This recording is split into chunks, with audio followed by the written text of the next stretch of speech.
Olá, meus amigos e irmãos em Cristo, a paz do Senhor Jesus Cristo esteja contigo. Se você ainda não é crente, aceita Jesus, porque Ele é quem pode te dar a vida eterna. E você que já é crente, que está aqui no nosso canal, queremos dessa feita tratar de um assunto muito importante que aconteceu na história, não está escrito na Bíblia, por conta de que foi no período interbíblico. Depois vocês pesquisam a respeito desse período, mas foi registrado por nada mais nada menos do que Flávio José na História dos Hebreus, que é um livro de grande referência para nós cristãos que precisamos buscar algo dos períodos que aconteceram anteriormente à nossa estadia aqui na Terra.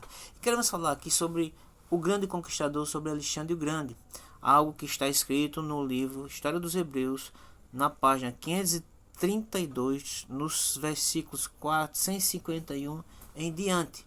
Para que seja mais rápido, estarei lendo para os irmãos, para vocês que têm interesse sobre história, esse registro maravilhoso a respeito da compaixão e do trabalhar de Deus na vida dos judeus, que diz assim: Dario, tendo sabido da vitória obtida por Alexandre sobre seus generais, reuniu todas as suas forças para marchar contra ele, antes que se tornasse senhor de toda a Ásia.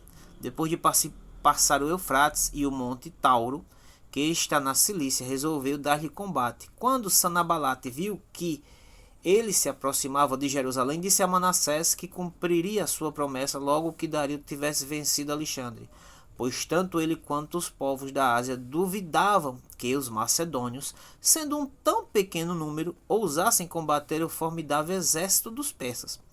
Os fatos, no entanto, mostraram o contrário.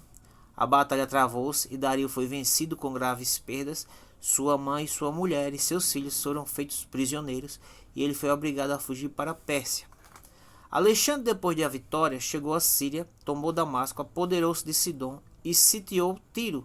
Durante o tempo em que esteve empenhado nessa empresa, escreveu a Jado, sumo sacerdote dos judeus, pedindo-lhe 3 coisas: auxílio, comércio livre com o seu exército e a mesma assistência dispensada a Dario.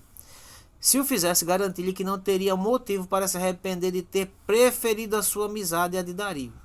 O sumo sacerdote respondeu-lhe que os judeus haviam prometido com juramento a Dario jamais tomar armas contra ele, por isso não podiam fazê-lo enquanto ele vivesse. Alexandre ficou tão irritado com essa resposta que mandou-lhe dizer que logo que tivesse tomado o Tiro, marcharia contra ele com todo o seu exército para ensinar a ele e aos demais a quem se devia guardar um juramento.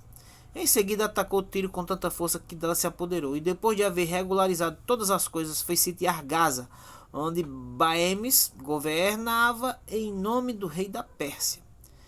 Voltemos, porém, a Sanabalate. Enquanto Alexandre ainda estava ocupado no cerco de Tiro, ele julgou que o tempo era próprio para realizar o seu intento.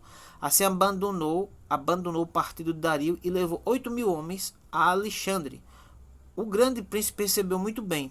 Sanabalate disse-lhe então que tinha um genro do nome Manassés, irmão do sumo sacerdote dos judeus, que vários daquela nação se haviam juntado a ele pelo afeto que lhes tinha e que desejava construir um templo próximo a Samaria, sendo que o rei poderia disso tirar grande vantagem, porque assim dividiria as forças dos judeus e impediria que aquela nação pudesse se revoltar por inteiro e causar dificuldades, tal como fizeram os antepassados deles, aos reis da Síria.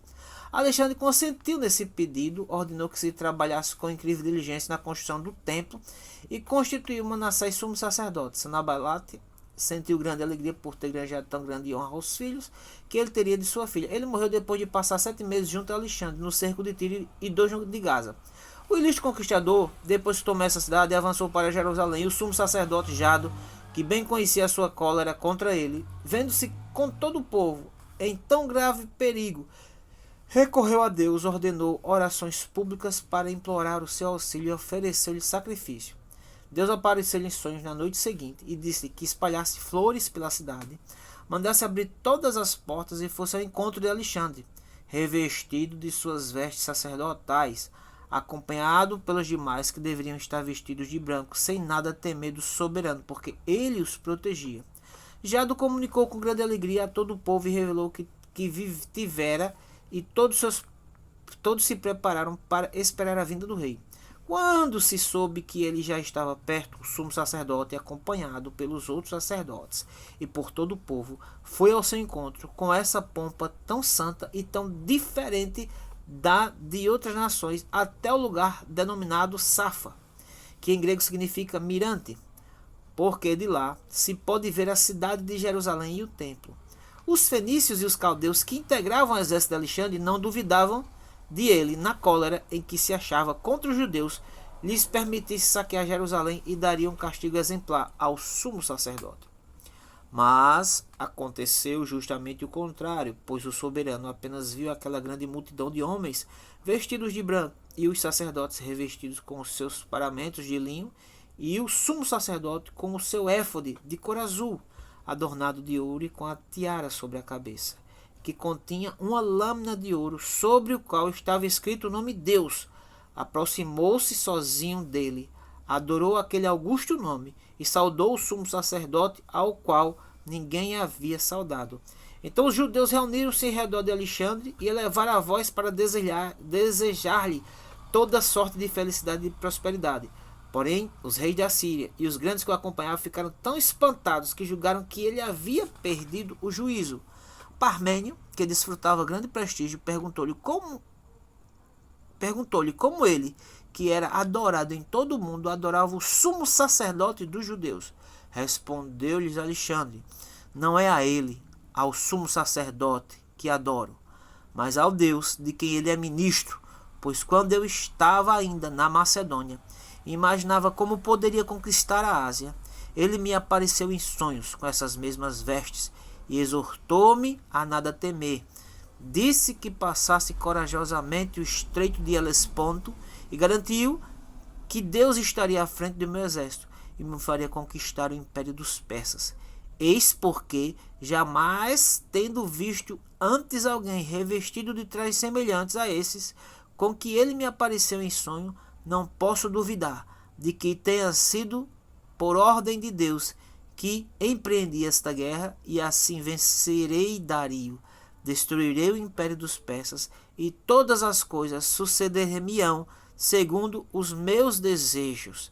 Alexandre, depois de assim responder a Parmênio, abraçou o sumo sacerdote e os outros sacerdotes, caminhou no meio deles até Jerusalém, subiu ao templo e ofereceu sacrifícios a Deus de maneira como o sumo sacerdote lhe disse para fazer.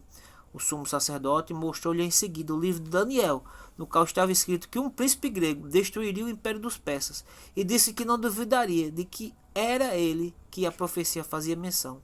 Alexandre ficou muito contente e no dia seguinte mandou reunir o povo e ordenou que dissessem que favores desejavam receber dele. O sumo sacerdote respondeu de que eles suplicavam permissão para viver segundo as suas leis e as de seus antepassados, e isenção no 7º ano de tributo que lhe pagariam nos outros anos. Ele concordou, e tendo eles também pedido que os judeus que moravam na Babilônia e na Média desfrutassem os mesmos favores, ele prometeu com grande bondade e disse que se alguém desejasse servir em seus exércitos, ele permitia, e tal pessoa viver segundo a sua religião, e observar seus costumes, e vários alistaram-se. Glória a Deus.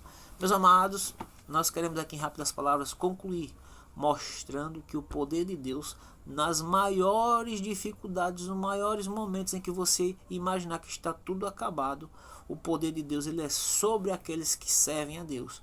O sacerdócio, bem sabemos que o sacerdócio judaico estava combalido diante de tantas outras dificuldades, mas sempre existe um remanescente o qual Deus trata com ele, para que ele mostre as grandezas de Deus, e o mais interessante, a revelação de Deus àquele que o serve, mas amparado pela palavra de Deus. E quando a gente vai fazer a busca do entendimento do que Flávio Josefo nos traz na história dos Hebreus a respeito disso, é que o ímpio, por mais que ele seja ímpio e ele não conheça a Deus da maneira que nós conhecemos, mas ele reconhece o poder de Deus. E Deus usa ímpios, assim como a Bíblia declara lá em Daniel, que o próprio sacerdote mostrou a Alexandre o Grande, independente do que ele era, da sua crença, independente do que ele servia, mas que ele seria usado por Deus para aquela finalidade.